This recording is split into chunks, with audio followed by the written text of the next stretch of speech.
বাংলাদেশিদের ভিসা সীমিত করে বিপাকে ভারত, কূটনৈতিক দৌরত্বে এগিয়ে চীন। কর্মী সংকটের অজুহাত দেখিয়ে বাংলাদেশের অনুরোধ সত্ত্বেও স্বাভাবিক পরিমাণ চিকিৎসা ভিসা ইস্যু করতে অনীহা দেখাচ্ছে ভারত। এই বিষয়টি মূলত ক্রমশ অবনতি হওয়ায় দ্বিপক্ষীয় সম্পর্কেরই প্রতিফলন। 6টি সূত্র বার্তা সংস্থা রয়টার্সকে জানিয়েছে, এই পরিস্থিতি চীনের জন্য বিরল সুযোগ এনে দিয়েছে।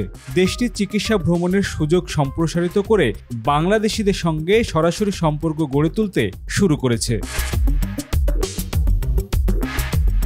প্রতিবেদনে বলা হয়েছে, 2023 সালে কর্মী সংকটের অজুহাত দেখিয়ে বাংলাদেশের অনুরোধ সত্ত্বেও স্বাভাবিক পরিমাণ চিকিৎসা ভিসা ইস্যু করতে অনীহা দেখাচ্ছে ভারত। এই বিষয়টি মূলত ক্রমশ অবনতি হওয়ায় দ্বিপক্ষীয় সম্পর্কেরই প্রতিফলন। 6টি সূত্র বার্তা সংস্থা রয়টার্সকে জানিয়েছে, এই পরিস্থিতি চীনের জন্য বিরল সুযোগ এনে দিয়েছে। দেশটি চিকিৎসা ভ্রমণের সুযোগ সম্প্রসারিত করে বাংলাদেশিদের সঙ্গে সরাসরি সম্পর্ক গড়ে তুলতে শুরু করেছে।